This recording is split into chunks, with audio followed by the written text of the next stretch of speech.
Another time he went into the synagogue, and a man with a shriveled hand was there. Some of them were looking for a reason to accuse Jesus, so they watched him closely to see if he would heal him on the Sabbath. Jesus said to the man with the shriveled hand, "Stand up in front of everyone." Then Jesus asked them, "Which is lawful on the Sabbath, to do good or to do evil, to save life or to kill?" But they remained silent. He looked around at them in anger and, deeply distressed at their stubborn hearts, said to the man, "Stretch out your hand." He stretched it out, and his hand was completely restored. Then the Pharisees went out and began to plot with the Herodians how they might kill Jesus. Jesus withdrew with his disciples to the lake, and a large crowd from Galilee followed.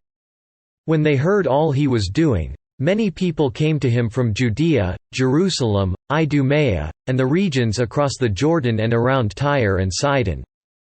Because of the crowd, he told his disciples to have a small boat ready for him, to keep the people from crowding him. For he had healed many, so that those with diseases were pushing forward to touch him. Whenever the evil spirits saw him, they fell down before him and cried out, "You are the Son of God." But he gave them strict orders not to tell who he was. Jesus went up on a mountainside and called to him those he wanted, and they came to him. He appointed 12, designating them apostles, that they might be with him and that he might send them out to preach and to have authority to drive out demons. These are the 12 he appointed: Simon, to whom he gave the name Peter; James son of Zebedee, and his brother John; to them he gave the name Boanerges, which means sons of thunder; Andrew, Philip, Bartholomew, Matthew, Thomas, James son of Alphaeus, Thaddeus, Simon the Zealot, and Judas Iscariot, who betrayed him. Then Jesus entered a house, and again a crowd gathered, so that he and his disciples were not even able to eat. When his family heard about this, they went to take charge of him, for they said, "He is out of his mind." And the teachers of the law who came down from Jerusalem said, "He is possessed by Beelzebub. By the prince of demons he is driving out demons." So Jesus called them and spoke to them in parables. "How can Satan drive out Satan? If a kingdom is divided against itself, that kingdom cannot stand. If a house is divided against itself, that house cannot stand.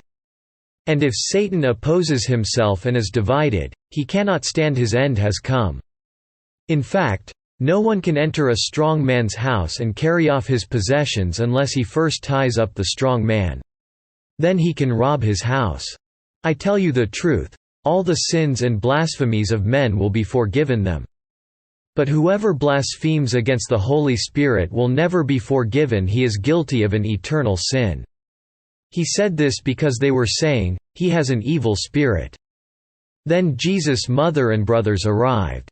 Standing outside, they sent someone in to call him. A crowd was sitting around him, and they told him, "Your mother and brothers are outside looking for you." "Who are my mother and my brothers?" he asked. Then he looked at those seated in a circle around him and said, "Here are my mother and my brothers. Whoever does God's will is my brother and sister and mother."